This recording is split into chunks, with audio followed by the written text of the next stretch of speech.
ಬೆಳಿಗ್ಗೆ 7 ಗಂಟೆಗೆ ರೈಲಿನಲ್ಲಿ ಕಾಲೇಜಿಗೆ ಹೋಗುತ್ತಿದ್ದಳು. ಅದೇ ರೈಲಿನಲ್ಲಿ ಪ್ರತಿದಿನ ರವಿ ಕೂಡ ಪ್ರಯಾಣಿಸುತ್ತಿದ್ದ. ಅವಳಿಗೆ ಗೊತ್ತಿರಲಿಲ್ಲ, ಪ್ರತಿದಿನ ಆಕೆ ಬರುವ ಸಮಯ, ಆಕೆಯ ನಗುವು, ಆಕೆಯ ಪುಸ್ತಕ ಓದುವ ಶೈಲಿ ಎಲ್ಲವನ್ನೂ ಅವನು ಗಮನಿಸುತ್ತಿದ್ದನೆಂದು. ಆ ಗದ್ದಲದ ಮಧ್ಯೆ ಶ್ರುತಿ ಪುಸ್ತಕ ಹಿಡಿದು ಕಿಟಕಿಯ ಪಕ್ಕದ ಸೀಟಿನಲ್ಲಿ ಕುಳಿತುಕೊಂಡು ಓದುತ್ತಿದ್ದಳು. ಆಕೆಯ ಕೂದಲನ್ನು ಮುಟ್ಟಿ ಹೋಗುವ ಗಾಳಿ, ಕಿಟಕಿಯ ಅಂಚಿನಿಂದ ಬೀಳುವ ಬೆಳಕಿನ ಕಿರಣ, ರವಿಗೆ ಅದು ಕವಿತೆಯ ದೃಶ್ಯವಾಗಿತ್ತು. ರವಿ ಎಂದಿಗೂ ಮಾತನಾಡಲಿಲ್ಲ, ಆದರೆ ಪ್ರತಿದಿನ ಮನಸ್ಸಿನಲ್ಲಿ ಒಂದು ಮಾತು ಬರೆಯುತ್ತಿದ್ದ. ಇವತ್ತು ಹೇಳ್ತೀನಿ.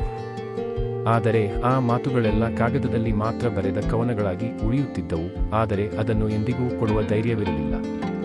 ಒಂದು ದಿನ ರೈಲು ತುಂಬಾ ತುಂಬಿತ್ತು. ಶ್ರುತಿ ತನ್ನ ಪುಸ್ತಕವನ್ನು ಕೈಯಿಂದ ಬಿಟ್ಟಳು. ರವಿ ಅದನ್ನು ಎತ್ತಿ ಕೊಟ್ಟಾಗ ಅವರ ಕಣ್ಣುಗಳು ಮೊದಲ ಬಾರಿಗೆ ಮುಖಾಮುಖಿಯಾದವು.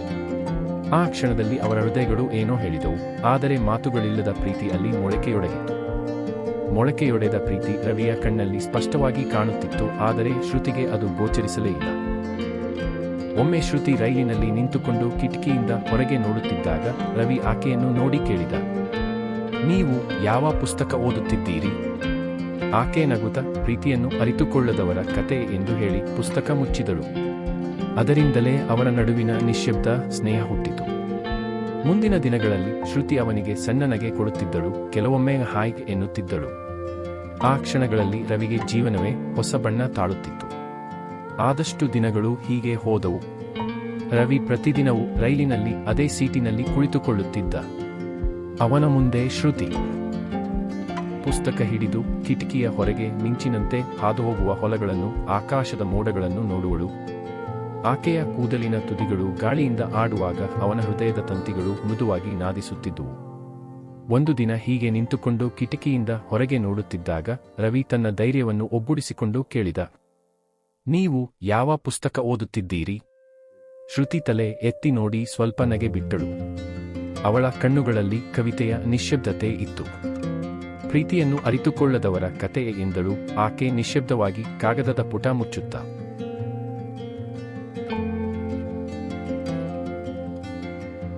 ಅವನಿಗೆ ಆ ಉತ್ತರ ಹೃದಯದೊಳಗೆ ಬೀಳುವ ಮಳೆ ಹನಿಯಂತೆ ತಟ್ಟಿತು. ಅವಳು ನಗುತ್ತಾ ಹೋದಳು, ಆದರೆ ಆ ನಗೆ ಅವನ ಮನಸ್ಸಿನಲ್ಲಿ ದಿನಪೂರ್ತಿ ಮೊಳಗುತ್ತಲೇ ಇತ್ತು. ಅದರಿಂದಲೇ ಅವರ ನಡುವೆ ಒಂದು ಮೌನದ ಸ್ನೇಹ ಹುಟ್ಟಿತು. ಅದು ಮಾತಿಲ್ಲದ, ಆದರೆ ಮನಸ್ಸಿನ ಮಾತುಗಳಿಂದ ತುಂಬಿದ ಬಂಧ. ಮುಂದಿನ ದಿನಗಳಲ್ಲಿ ಶ್ರುತಿ ರೈಲು ಬರುವಷ್ಟರಲ್ಲೇ ರವಿಯ ಹೃದಯ ಉಸಿರಾಡುವಂತಾಗುತ್ತಿತ್ತು. ಅವಳು ಬಂದ ತಕ್ಷಣ ಆಕೆ ಕಣ್ಣಿನಿಂದ ಒಂದು ಚಿಕ್ಕ ನಗೆ ನೀಡುತ್ತಿದ್ದಳು, ಕೆಲವೊಮ್ಮೆ ಹಾಯ್ ಎನ್ನುತ್ತಿದ್ದಳು. ಆ ನಗೆಯ ಹಿಂದೆ ಒಂದು ಚಿಕ್ಕ ಕಾಳಜಿ, ಒಂದು ಚಿಕ್ಕ ಪರಿಚಯ, ಒಂದು ಚಿಕ್ಕ ಪ್ರೀತಿ ಅಡಗಿತ್ತು. ರವಿಗೆ ಪ್ರತಿ ಹಾಯ್ ಎಂದರೆ ಒಂದು ಹೊಸ ಬೆಳಿಗ್ಗೆಯಂತಾಗುತ್ತಿತ್ತು. ಅವನ ಜೀವನದ ಬಣ್ಣಗಳು ಬದಲಾಗುತ್ತಾ ಬಂದವು. ಮೊದಲು ಬೂದು ಬಣ್ಣದ ದಿನಗಳು ಈಗ ನೀಲಿ ಆಕಾಶ, ಹಸಿರು ಮರಗಳು, ಬಂಗಾರದ ಬೆಳಕುಗಳಿಂದ ತುಂಬಿದವು. ಅವನು ಈಗ ಪುಸ್ತಕ ಓದುತ್ತಿರಲಿಲ್ಲ, ಏಕೆಂದರೆ ಅವನ ಪುಸ್ತಕವೇ ಶ್ರುತಿಯಾಗಿದ್ದಳು. ಅವಳ ಕಣ್ಣಿನ ನೋಟವೇ ಪದ್ಯ, ಅವಳ ನಗುವೇ ಕವನದ ರಾಗ. ಒಮ್ಮೆ ರೈಲು ನಿಂತಾಗ ಶ್ರುತಿ ಕಿಟಕಿಯಿಂದ ಹೊರಗೆ ಕೈ ಚಾಚಿ ಮಳೆಯ ಹನಿಗಳನ್ನು ಮುಟ್ಟುತ್ತಿದ್ದಳು. ಅವನ ಕಣ್ಣಿನಲ್ಲಿ ಆ ದೃಶ್ಯ ತುಂಬಿತು. ಆ ಕ್ಷಣದಲ್ಲಿ ಅವನು ಮನಸ್ಸಿನಲ್ಲಿ ಒಂದು ಸಾಲು ಬರೆದನು, ಅವಳು ಮಳೆ ಮುಟ್ಟುತ್ತಿದ್ದಾಳೆ, ನಾನು ಅವಳ ಕನಸು ಮುಟ್ಟುತ್ತಿದ್ದೇನೆ. ಆ ದಿನದಿಂದ ಪ್ರತಿ ಸಂಜೆ ಅವನು ಅವಳಿಗಾಗಿ ಒಂದು ಕವಿತೆ ಬರೆಯುತ್ತಿದ್ದ. ಆದರೆ ಅವು ಯಾರಿಗೂ ತೋರಿಸಲಿಲ್ಲ. ಅವು ಶ್ರುತಿಯ ನಗೆಯಂತೆಯೇ ಮೌನವಾಗಿಯೇ ಉಳಿದವು. ಆದರೆ ಅವನ ಹೃದಯದಲ್ಲಿ ಜೀವಂತವಾಗಿಯೇ ಬೆಳೆದು ಬಂದವು. ಅವರ ಬದುಕು ನಿಧಾನವಾಗಿ ಬದಲಾಯತೊಡಗಿತು. ಆ ದಿನದ ನಗು, ಕಣ್ಣಿನ ನೋಟ, ಕಾಫಿಯ ಉಷ್ಣತೆ ಎಲ್ಲವೂ ಅವರ ಹೃದಯದಲ್ಲಿ ಹೊಸ ಪ್ರೇಮದ ಬೀಜ ಬಿತ್ತಿತ್ತು. ಮುಂದಿನ ದಿನ ರೈಲಿನಲ್ಲಿ ಇಬ್ಬರೂ ಒಂದೇ ಸೀಟಿನಲ್ಲಿ ಕುಳಿತುಕೊಂಡರು. ಮೌನ ಇತ್ತಾದರೂ ಆ ಮೌನದಲ್ಲೇ ಪ್ರೀತಿಯ ಮಾತುಗಳು ಮುಗಿಲೆತ್ತರಕ್ಕೇರಿದವು.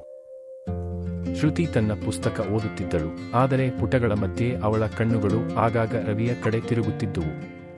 ರವಿಯ ಕೈಯಲ್ಲಿದ್ದ ಪೆನ್ನಿನ ಚಲನೆ ನಿಧಾನಗೊಂಡಿತ್ತು, ಏಕೆಂದರೆ ಅವನ ಮನಸ್ಸು ಈಗ ಕವಿತೆ ಬರೆಯುತ್ತಿರಲಿಲ್ಲ, ಪ್ರೇಮವನ್ನು ಅನುಭವಿಸುತ್ತಿತ್ತು. ಒಮ್ಮೆ ರೈಲು ತಡವಾಗಿ ಬಂದಾಗ ಅವರು ನಿಲ್ದಾಣದ ಬೆಂಚಿನಲ್ಲಿ ಕುಳಿತುಕೊಂಡರು. ಮತ್ತೆ ಮಳೆಯ ಹನಿ ಪ್ರಾರಂಭವಾಯಿತು. ಶ್ರುತಿ ತನ್ನ ಕೈಯಲ್ಲಿ ಹನಿಗಳನ್ನು ಹಿಡಿದುಕೊಂಡು ಹೇಳಿದಳು, ನಿನ್ನ ಕವಿತೆಗಳಿಗೂ ಇಂಥ ಮಳೆಯ ಸ್ಪರ್ಶ ಇರುತ್ತದೆಯಾ ರವಿ?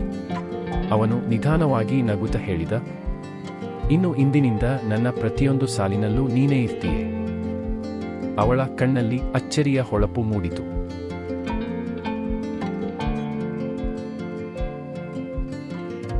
ಮೌನವು ಮತ್ತೆ ವಿಸ್ತರಿಸಿತು, ಆದರೆ ಈ ಬಾರಿ ಅದು ಅಸಹಜವಾಗಿರಲಿಲ್ಲ, ಅದು ಹೃದಯದ ಮಾತಿನಂತೆ ತಂಪಾಗಿತ್ತು. ದಿನಗಳು ಹೀಗೆ ಸಾಗಿದವು. ಪ್ರತಿ ಬೆಳಿಗ್ಗೆ ಶ್ರುತಿಗೆ ರವಿಯ ಮುಖ ಕಾಣದೆ ದಿನ ಪ್ರಾರಂಭವಾಗುತ್ತಿರಲಿಲ್ಲ. ಅವಳು ಹತ್ತುವ ಮುನ್ನ ರವಿ ಕಿಟಕಿಯ ಪಕ್ಕದಲ್ಲಿ ಪುಸ್ತಕ ತೆರೆದಿಟ್ಟಂತೆ ನಟಿಸುತ್ತಿದ್ದ, ಆದರೆ ಮನಸ್ಸು ಅವಳ ಹತ್ತುವ ಹೆಜ್ಜೆಗೆ ಕಾಯುತ್ತಿತ್ತು. ಒಂದು ದಿನ ಶ್ರುತಿ ಅವನಿಗೆ ಚಿಕ್ಕ ನೋಟು ಕೊಟ್ಟಳು. ನಿನ್ನ ಕವಿತೆಗಳು ನನಗೆ ಓದಲಾಗದ ಭಾವನೆಗಳನ್ನು ಅರ್ಥಮಾಡಿಸಿವೆ. ಅವನು ಅದನ್ನು ಓದಿದ ಕ್ಷಣದಲ್ಲಿ ಮನಸ್ಸು ನಡುಗಿತು. ಪ್ರೀತಿ ಈಗ ಮೌನದಿಂದ ನುಡಿಗೆ ಬರುವ ಹಾದಿಯಲ್ಲಿತ್ತು. ಅವರ ಪ್ರೇಮವು ಅತೀ ಸರಳ, ಯಾವುದೇ ಆಭರಣವಿಲ್ಲದ, ವಾಕ್ಯವಿಲ್ಲದ, ಕಣ್ಣಿನ ನೋಟದಲ್ಲೇ ಅರಳಿದ ಪ್ರೀತಿ. ರೈಲು ನಿಲ್ದಾಣದ ಬೆಂಚುಗಳು ಅವರ ಕಥೆಯ ಸಾಕ್ಷಿಗಳಾದವು. ಕಾಫಿ ಅಂಗಡಿಯ ಕಿಟಕಿಯ ಬಳಿ ಮಳೆಯ ಹನಿ ಬೀಳುವ ಪ್ರತಿಕ್ಷಣ ಅವರ ನೆನಪುಗಳೆಲ್ಲ ಹಸಿರಾಗುತ್ತಿದ್ದವು. ಒಮ್ಮೆ ಶ್ರುತಿ ಅನಾರೋಗ್ಯದಿಂದ ಕಾಲೇಜಿಗೆ ಬರಲಿಲ್ಲ. ರವಿಗೆ ಆ ದಿನ ಶಾಂತಿ ಇರಲಿಲ್ಲ. ಅವನು ಆಕೆಯ ಮನೆಗೆ ಹೋಗಿ ಪುಸ್ತಕದೊಳಗೆ ಒಂದು ಕವಿತೆ ಇಟ್ಟನು. ನಿನ್ನಿಲ್ಲದ ಈ ಬೆಳಿಗ್ಗೆ ಬೂದು ಬಣ್ಣದಾಗಿದೆ. ನಿನ್ನ ನಗುವಿಲ್ಲದೆ ಹೂವು ಅರಳಲು ಹೆದರುತ್ತಿದೆ. ಮತ್ತೆ 2 ದಿನಗಳ ನಂತರ ಶ್ರುತಿ ರೈಲಿಗೆ ಹತ್ತಿದಳು.